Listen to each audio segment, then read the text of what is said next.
எலிசாவை வந்து கேட்டவுடனே எலிசா என்ன செஞ்சான், அந்த வீட்டுக்கு போனான். அவன் இல்லையா இந்த ஸ்திரீ பெரிய பணக்காரினா ஐயோ போனோன்னு ஒரு கூட அப்படிதான் ஒரு சிஸ்டர் சொன்னாங்க, ஒரு இடத்துல ஒரு பொங்கல் பாஸ்டர் ஜெபம் பண்ணால் அவங்களுக்கு பெரிய பார்ட்டி கொடுப்பாங்க.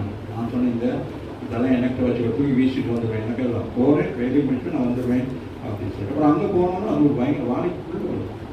இந்த போல் ஐடி கம்பெனி இங்கே வேலை செய்யக்குள்ளே வந்து ஏதோ யாரோ ஏதோ நடந்து அதுக்குள்ளே மென்டல் ஆகி சின்ன குழந்தை மாதிரி ஆகிடுச்சு.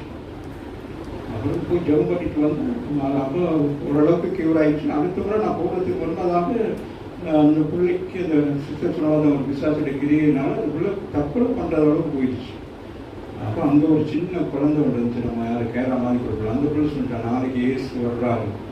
அந்த பிள்ளை நினச்சிட்டு நான் தான் ஏசு நினச்சிட்டு ஏசு வர்றாரு நாளைக்கு சுகமாக்குன்னு சொல்லி அதே போல் அடுத்த நாள் அடுத்த டைமில் போகிற நேரம் போய் ஜெபம் பண்ண கூட அந்த பிள்ளை பூரா அந்த சுகம் எப்படி அந்த வாழ்க்கையை சின்ன பிள்ளை எனக்கே சந்தேகமாயிடுச்சு.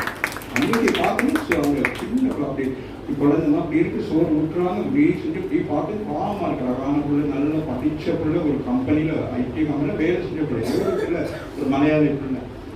அப்புறம் எனக்கே கோபம் வச்சு நம்ம ஜெபம் பண்ணுறோம் ஆனால் கர்த்தர் இறங்கி இந்த பிள்ளைக்கு அப்படி நிறைய காரியங்கள் நாட்கள் இந்த ஒரு குடும்பம் பிரிஞ்சு போய்